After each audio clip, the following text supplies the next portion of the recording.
아멘. 하나님께서 귀한 찬양 받으신 줄로 믿습니다.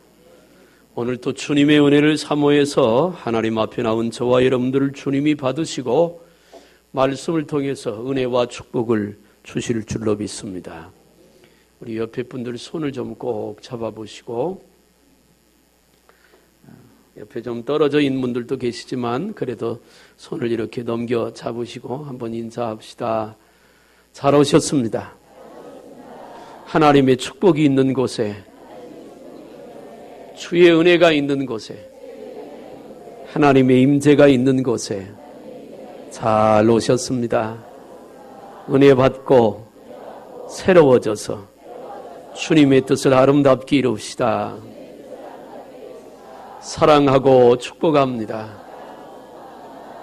아멘. 네, 고맙습니다. 요즘 날씨가 참 너무 좋잖아요. 어제도 천안 갔다가 좀 오는데 오후에 국도 따라 내려가는 차들이 굉장히 많더라고요. 제가 기도했습니다. 하나님, 저들 중에는 우리 성도가 없게 하옵소서. 기도했는데 오늘 그래도 지난주보다는 많이 나왔지만 여전히 나오지 못한 분들은 또 있는 것 같아요. 우리 교회 주변에 요즘 아카시아가 펴서 새벽 예배 때 이렇게 나오면 향이 얼마나 좋은지 몰라요. 아침에 오시면서 혹시 그 향기를 맡으셨어요? 감각이 없으시군요. 너무 좋아요. 향기가 너무 좋고 돈 하나도 안 받습니다.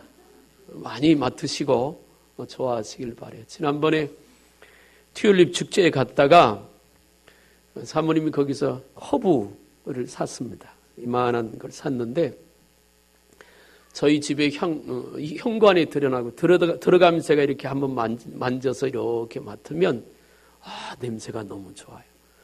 나오면서도 한번 싹 쓰다듬어서 만지고 너무 좋아서 사모님한테 내 방에도 하나 좀 사다 놓으라고 그랬더니 당신이 사세요 그러더라고요. 고린도 후서 4장 1절 이하에 보면 너희는 그리스도의 향기라 그럽니다. 향기. 세상에는 두 가지 냄새가 있는데 하나는 사망의 냄새가 있다 그래요. 사망의 냄새. 죽음의 냄새입니다. 죽음의 냄새의 원인은 죄라고 하는 것이죠. 죄 삭선 사망이니까. 그래서 죄 가운데 있는 사람은 살아있지만 사망의 냄새가 난다. 죽음의 냄새가. 그리고 예수 그리스도를 마음속에 모신 사람에게는 생명의 향기가 난다 그래요. 생명의 향기. 옆에 앉아 있는 분들이, 여러분 옆에 지금 앉아 있는 분이 무슨 향수를 뿌리고 오셨는가 아시겠어요? 그거보다 중요한 것은 예수 그리스도가 우리에게 계시는 영원한 생명의 향기가 우리 삶 속에서 널리 퍼져야 할 줄로 믿습니다.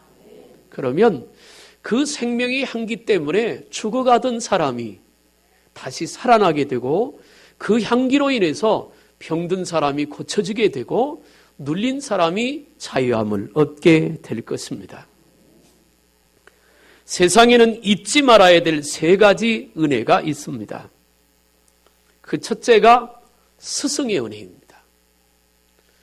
요즘 아이들은 그걸 잘 모르지만 나이가 많이 좀 들어 이렇게 세월을 제법 많이 사신 분들은 그래도 추억해보면 내가 살아오면서 어느 때 선생님이 나한테 큰 영향력을 줬을까 생각을 합니다. 그리고는 그 선생님을 한 번쯤 만나봤으면 좋겠다 하는 생각을 해요.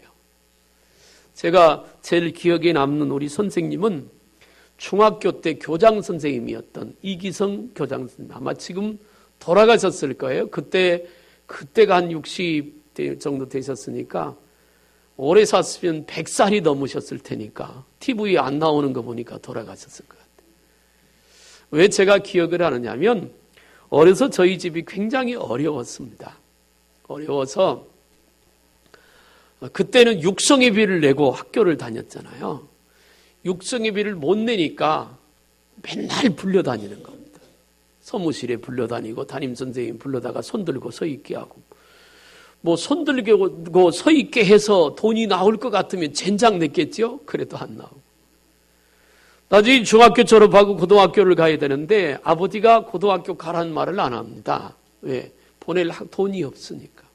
그때 교장 선생님께서 저를 부르더니 하는 말이, 너 내가 취직을 한 군데 시켜줄 테니까 거기서 학교 다니면서, 거기서 일을 하면서 학교를 다니라고.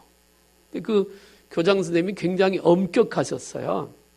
군인 출신인데 우리 학교 학생들을 어떻게 조직을 했냐면 부대처럼 조직을 했어요. 부대처럼. 그래가지고 제가 연대장을 했어요. 연대장. 이렇게 생겨도 연대장 했습니다. 그래서 월요일 날이면 그 사열을 받아요. 교장 선생님이 서갖고 군대식이니까. 그래서 뭐 몇 중대 쫙 보고를 하고 그 관촌면인데 그 면을 한 바퀴 싹 도웁니다. 북을 치고. 희한하지요. 그런 교장 선생님인데 그 교장 선생님이 제가 형편이 어렵다는 것을 알고 참 많이 사랑해 주셨던 기억이 있어요. 그래서 스승의 은혜를 우리가 기억해야 됩니다. 그렇게 되면 우리가 자라면, 우리가 커가면서, 살아가면서 우리도 또 누구에겐가 좋은 스승이 될 수 있겠죠. 두 번째 잊지 말아야 될 은혜가 부모님의 은혜입니다. 지난주에 설교했으니까.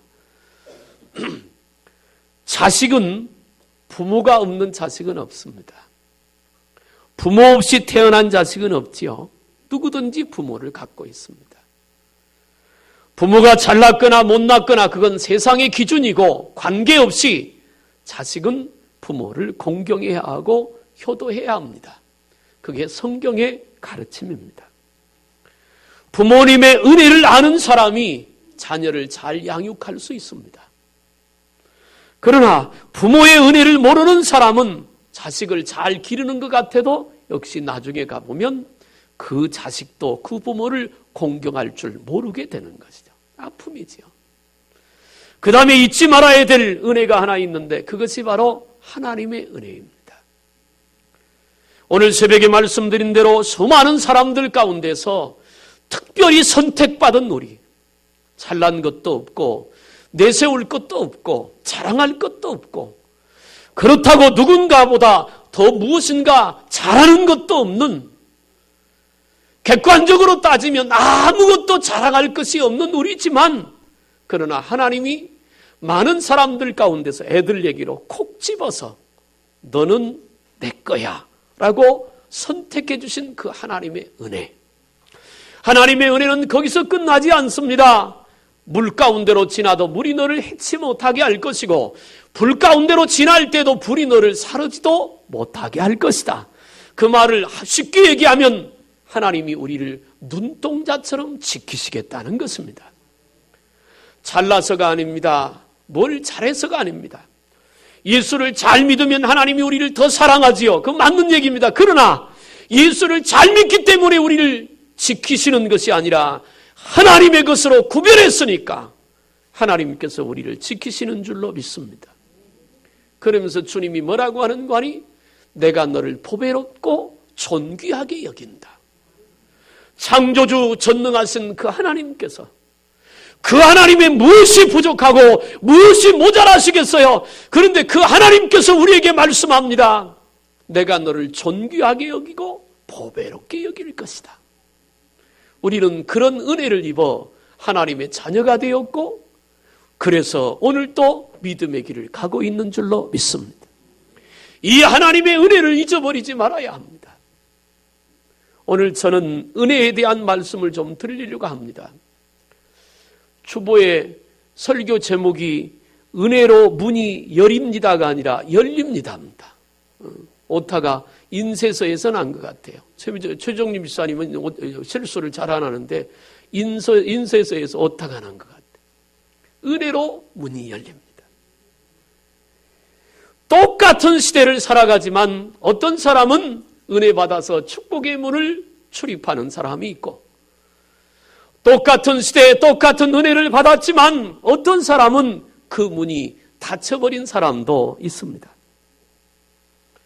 나는 저와 여러분들에게 하나님의 은혜가 충만해서 은혜로 살아가는 삶 속에 축복의 문이 열려지기를 주님의 이름으로 축원합니다. 오늘 22절에 중요한 말이 있습니다. 내가 다윗의 집의 열쇠를 그의 어깨에 두리니 그가 열면 닫을 자가 없겠고 닫으면 열 자가 없으리라. 할렐루야. 이것은 엘리야김에 대한 하나님의 축복의 말씀입니다. 이 말씀이 저와 여러분들을 향한 하나님의 축복의 말씀이 되기를 주님의 이름으로 축원합니다. 오늘은 두 사람이 본문에 등장을 합니다. 하나는 셈나라고 하는 사람이고 또 하나는 엘리야김이라고 하는 사람입니다. 셈나는 이방인입니다. 왜 이방인이냐면 오늘 본문에 엘리야김의 부모가 소개되어 있습니다. 성경에 어떤 사람을 등장시킬 때는 반드시 그 부모에 대한 얘기를 등장시킵니다. 그 말은 전통적으로 믿음의 가정이다 그 말입니다. 근데 셈나가 등장할 때는 그의 부모에 대한 말이 전혀 없습니다. 그래서 학자들은 말합니다. 이 사람은 이방인일 것이다. 그런데 뒤에 가보면 이 셈나는 어떤 사람이냐면 히스기야 왕이 왕으로 있을 때 그 당시에 재물을 관장하는 국고성을 담당한 오늘로 말하면 국무총리와 같은 그런 직위에 있던 사람입니다.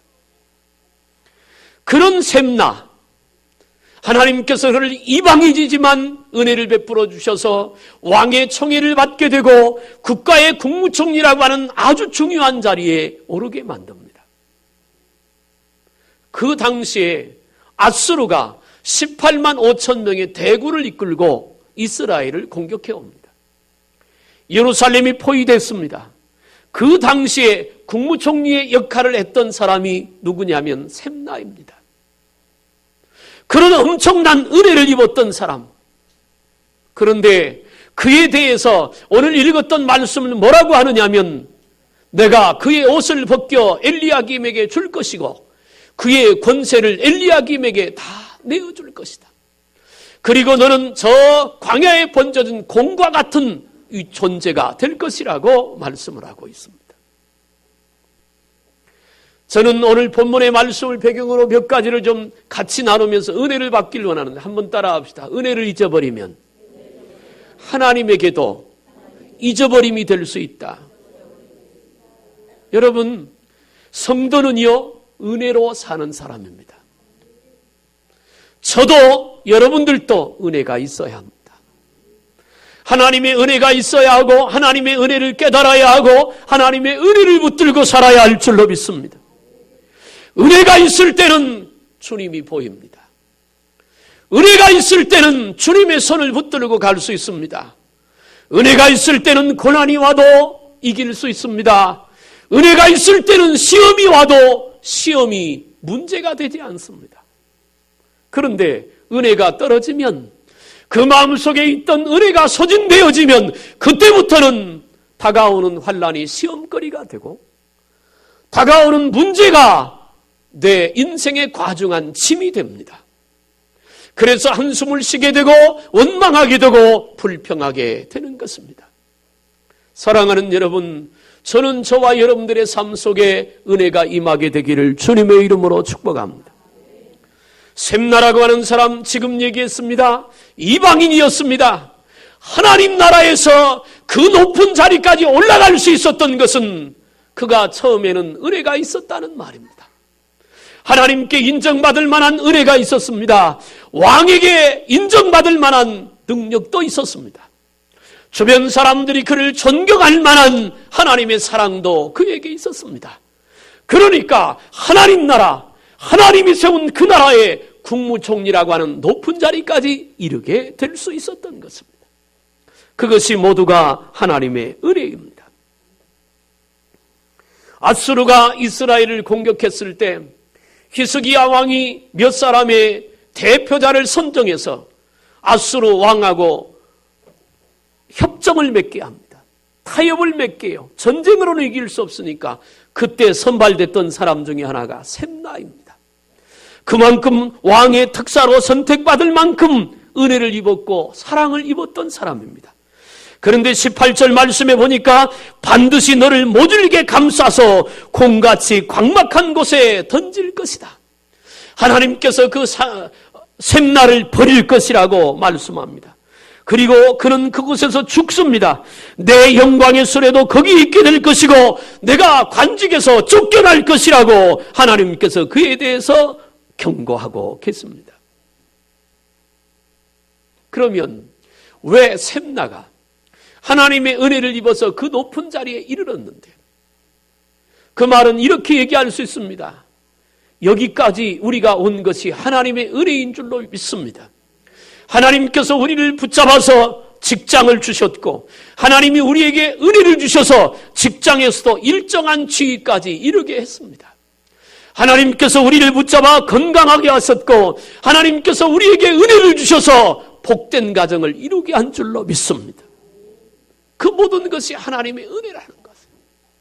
여러분, 아무리 사람이 노력해도 하나님이 허락하지 않으면 이루어지지 않는 것입니다. 그래서 요한계시록 3장 8절 이하에 3장 7절 이하에 빌라델피아 교회를 향해서 말씀합니다. 오른손에 7뼈를 붙들고 7 금초대 사이를 운행하시는 그이가 가라사대, 닫으면 열 자가 없고 열면 닫을 자가 없는 다윗의 열쇠를 가지신 그이가 가라사대, 내가 내 앞에 열린 문을 두었노니. 주님께서 분명히 말합니다. 주님이 닫으면 누구도 열 수 없다고, 주님이 열면 누구도 닫을 수 없다고, 열고 닫는 것이 하나님의 손에 달렸다고. 그 말은 이런 뜻입니다. 우리가 죽고 사는 것이 하나님의 손에 달렸고, 우리가 복을 받고 화를 입는 것도 하나님 손에 달렸다고. 우리 가정이 행복하고 그렇지 않은 것도 하나님 손에 달렸다고. 예수 안 믿는 사람들은 자기의 노력에 달려있고 자기의 실력이 달려있는 것으로 생각해도 그들의 죽고 사는 것도 하나님 손에 달렸다고. 성경은 그렇게 말합니다. 샘나를 세우신 하나님이 그에게 은혜를 베푸셨어요. 그런데 그 샘나가 하나님 앞에 버림을 당합니다. 그리고 그 축복의 문이 닫혀버려요. 이유가 있습니다. 18절 말씀을 보니까 반드시 너를 모질게 감싸서 곰같이 광막한 곳에 던질 것이라. 주인의 집에 수치를 끼치는 너여, 내가 그곳에서 죽겠고 내 영광의 수레도 거기에 있으리라. 그를 버릴 것을 말씀하고 있는 것입니다. 왜 그렇게 됐느냐? 16절에 그걸 증거합니다. 내가 여기와 무슨 관계가 있느냐? 여기에 누가 있기에 여기서 너를 위하여 묘시를 받느냐? 높은 것에 자기를 위하여 묘시를 받고 반석에 자기를 위하여 처소를 쪼아내었도다. 이게 무슨 말이냐면 쳐보세요. 아수르가 18만 5천의 대군을 이끌고 이스라엘을 공격해 왔잖아요. 그러면 국무총리 정도 되면 나라의 녹을 먹으니까 백성을 위해서, 나라를 위하여 그 직임을 감당하고 헌신해야 되는 것이 당연한 거잖아요. 그런데 이 샘나는 뭐라고 하느냐면, 내가 너희들과 무슨 상관이 있냐는 겁니다. 그리고는 그 전쟁의 와중에 묘시를 파고 또 뭐라고 말해요? 자기를 위하여 처소를 쪼아내었도다. 동굴을 팠는데 자기가 살 길을 찾고 있다는 거예요. 나라가 위기가 왔고 백성들이 죽음의 위기에 몰렸는데도 불구하고 이 샘나는 그 높은 관직을 이용해서 자기의 사리사욕을 취하고 자기를 위한 준비밖에 하지 않았다, 그 말이에요. 나라가 위기에 있으니, 하나님의 나라가 위기에 있으니 하나님 이 나라 살려달라고 기도한 것도 아니고 백성들을 돌아볼 생각도 하지 않는다는 거예요. 그리고 이사야 20장 전체를 읽어보면 무슨 내용이 있느냐면, 22장, 21장 읽어보면 이 샘나가 그 고위직에 있으면서요, 히스기야 왕과 이스라엘 백성을 자꾸만 애굽으로 끌고 갑니다. 애굽으로 끌고 가요. 하나님은 하나님만 바라보라고, 하나님만 의지하라고 말하는데 그 지혜를 이용해서 이스라엘의 애굽과 조약을 맺게 하고 애굽을 자꾸만 의지하게 합니다. 은혜를 주었는데 그 받은 은혜 가지고 하나님의 뜻을 쫓지 않고 그 받은 은혜 가지고 하나님을 기쁘시게 하지 않고 다른 쪽으로 방향을 틀었습니다. 그래서 결국 왕을 수치롭게 하고 하나님의 영광을 가리는 일을 했어요. 그러니까 주님께서 말씀하는 겁니다. 21절에 내 옷을 그에게 입히며 내 띠를 그에게 띠와 함께 힘있게 하고 내 정권을 그의 손에 맡기니 그가 예루살렘 주민과 유다의 집의 아버지가 될 거예요. 사랑하는 여러분, 내 안에 은혜가 있어야 되는 이유는 내가 은혜가 있으면 하나님과 동행하고 그분의 다스림과 인도를 받는 복된 삶을 살지만 내 속에 어느 날 은혜가 소진되어 버리면 그때부터는 세상을 의지하고 세상의 노예가 되어서 비참하고 고통스러운 삶을 살 뿐 아니라 은혜 있을 때 내게 주어졌던 축복을 빼앗길 수밖에 없다는 사실. 그래서 결국은 주님을 잊어버리게 되는 그런 불행한 자리에까지 이르게 되는 것입니다. 이스라엘의 초대 왕이었던 사울왕, 사무엘에게 기름 부음을 받아 이스라엘의 왕이 됐습니다. 하나님께서 그에게 기회를 주신 겁니다. 그런데 그는 하나님이 주신 은혜의 기회를 놓쳤습니다. 자기를 위하여, 자기의 왕권을 유지하기 위하여 사람의 방법을 쓰다가 결국은 버림받게 되는 불행한 사람이 되고 말았잖아요. 사도 바울은 말했습니다. 나의 나된 것은 하나님의 은혜로 된 것이다. 여러분들이 누군가의 가르침을 받아 여기까지 왔습니다. 그게 스승의 은혜입니다.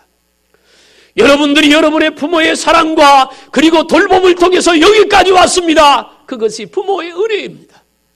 좋은 스승을 만나고 좋은 부모를 만나고 좋은 교회를 만나고 좋은 믿음을 주님이 주셔서 여기까지 온 것이 하나님의 사랑이요 은혜인 줄로 믿습니다.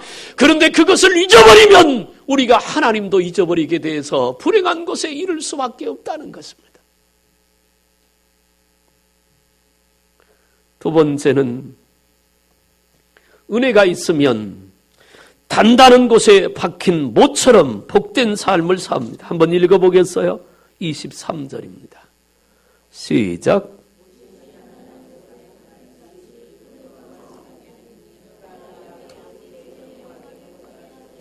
아멘.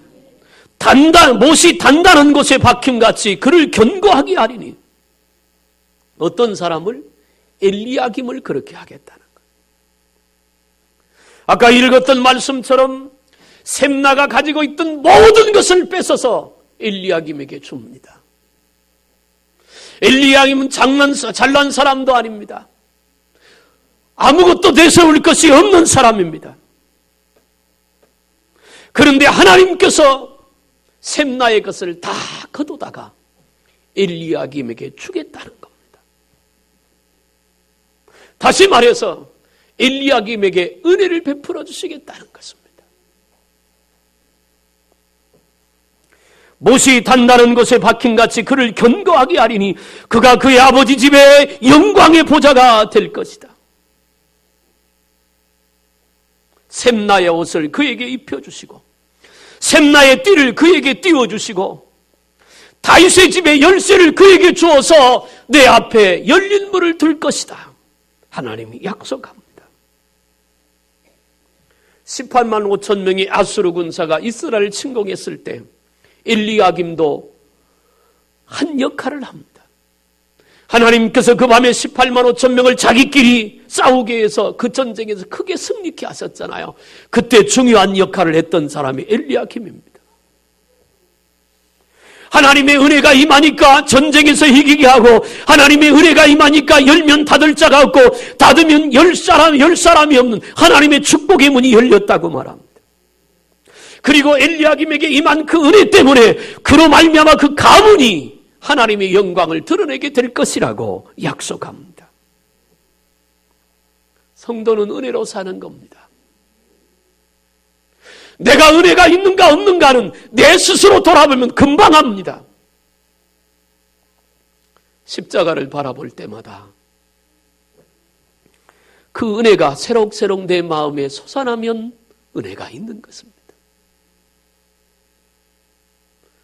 예배 드릴 때마다 살아계신 하나님이 나를 불러주시고 예배 드릴 수 있게 하신 그 하나님을 감사하는 마음이 있다면 은혜가 있는 것입니다. 예루살렘에 마지막으로 입성하시던 예수님께서 예루살렘을 바라보며 눈물을 흘리며 하셨던 말씀이 있습니다. 예루살렘아, 예루살렘아, 내가 어느 때까지 참으랴? 피리를 불어도 춤을 추지 아니했고 애곡하여도 같이 울지 않는 예루살렘아, 너희들이 머지않아 망할 것이다. 예수님의 예언대로 주 70년의 예루살렘은 로마에 의해서 완전히 망하게 됩니다. 같이 웃을 수 있고 같이 울 수 있었다면, 같이 십자가 붙들고 하나님 은혜 가운데 그렇게 예루살렘이 살았더라면 그 나라는 망하지 않았을 거예요. 사랑하는 여러분, 우리에게 은혜가 있어야 합니다. 은혜가 있으면 단단히 박힌 못처럼 견고한 믿음이 될 수 있는 것이죠. 필리핀 마닐라에 가보면 시내 전체가 번화한 게 아니고 일부 지역만 거의 100층 가까이 되는 빌딩이 일부 지역만 다 몰려 있습니다. 왜 거기만 빌딩이 모여 있냐면 다른 데는 고층 빌딩을 세울 만한 지반이 안 된답니다. 인공위성에서 촬영을 해보니까 그렇다는 거예요. 빌딩을 지려면 여기 기초가 튼튼해야 되잖아요. 근데 그게 단단하지 않대요. 근데 그 빌딩이 몰려 있는 지역만 지반이 튼튼해서 거기다 아주 고층을 올려놨다고 해요. 믿음이 말입니다. 반석에 세워지면 흔들림이 없습니다. 하나님의 은혜가 충만하면 세상에 휩쓸려 가는 게 아니라 세상을 거슬러 올라갑니다.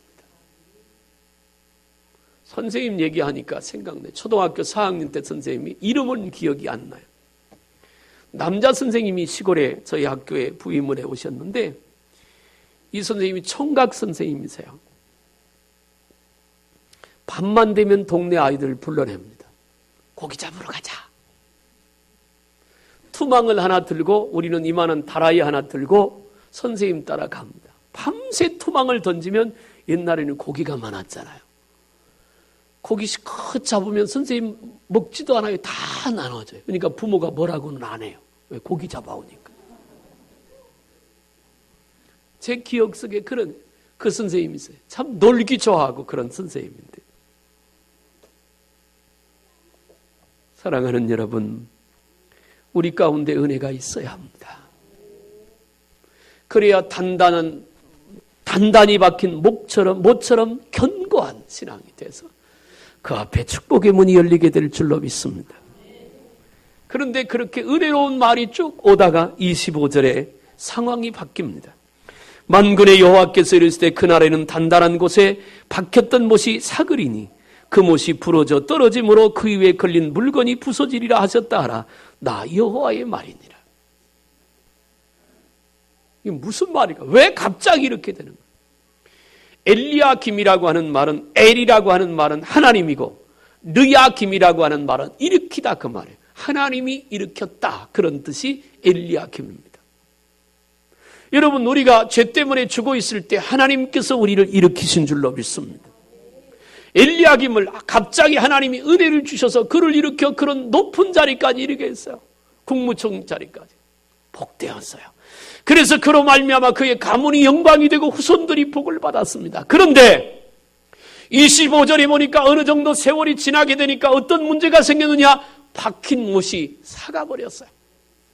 그리고 그 못에 걸렸던 여러 가지 축복들이 떨어져서 깨지고 부서져 버렸어요. 왜 그랬을까요? 무엇이 문제일까요? 계속해서 단단한 못이 박혀 있어서 견고하고 거기에 축복들이 주렁주렁 달려서 자손 대대로 영원토록 이뤘으면 좋았을 것을 왜 그렇게 되지 못했을까요? 우리가 어느 날 하나님의 은혜를 받아요. 그래서 마음이 기쁘고 행복합니다. 기도해서 응답을 받습니다. 얼마나 좋은지 몰라요. 하나님 내 평생에 주님만 섬기고 살겠다고, 내가 이렇게 은혜로 살겠다고, 그렇게 은혜롭게 살았어요. 5년이 지나고 10년이 지나고 세월이 지납니다. 그런데 그러고 지나서 어느 날 보니까 내 입에서 나오는 말이 지금 나와 함께 하시는 주님이 아니라 과거에 나와 함께 했던 그 주님만 말하고 있는 메마른 심령이 됐다는 거예요.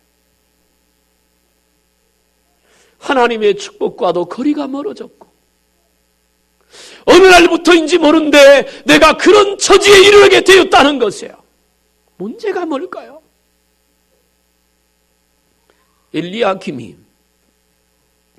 그렇게 하나님을 섬기고 하나님의 은혜를 입어 높은 자리에 이르렀는데 처음에는 잘했어요. 근데 시간이 지나면서 자기의 권력을 이용해서 능력도 없고 실력도 없는 자기 가족들을, 친척들을 하나하나씩 불러다가 그 자리에 앉히기 시작합니다. 사리사욕을 채우기 시작하는 거예요. 무슨 얘기예요? 그 속에 은혜가 점점 말라갔다는 말입니다. 우리 속에 은혜가 메마르지 않도록, 왜? 은혜가 있어야 축복의 문이 열리니까 내 영이 깨어 있어야 할 줄로 믿습니다. 영이 깨어 있어야 돼요.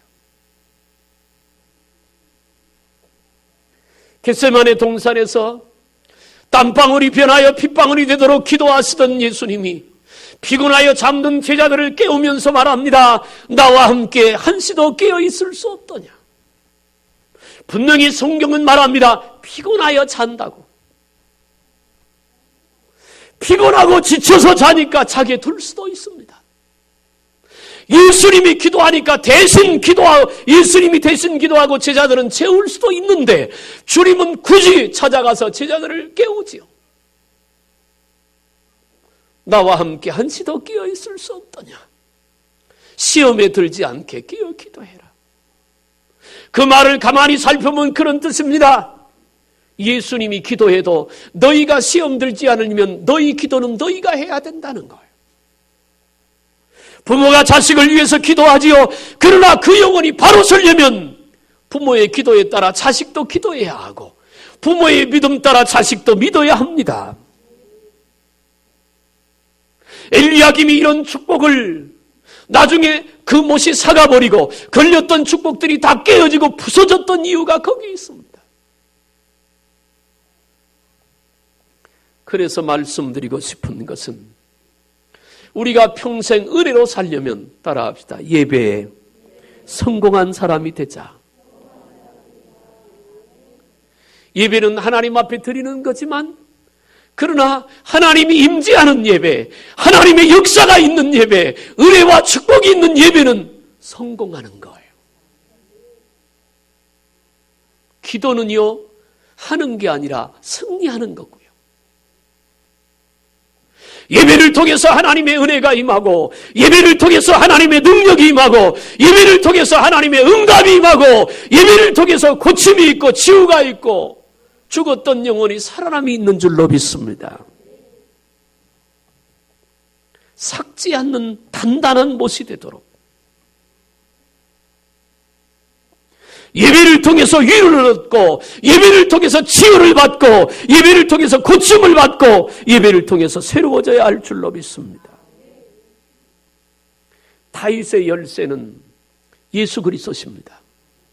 엘리야김에게 말합니다. 다윗의 열쇠로 문을 열어놨다고. 빌라델피아 교회에게 말합니다. 7뼈를 붙들고 7 금초태설 사이를 다니는 다윗의 열쇠를 가지시니 그분이 바로 예수 그리스도예요. 그러면 은혜 받았다는 말은 무슨 뜻이냐? 예수님을 내 마음의 주인으로 모셨다는 말입니다.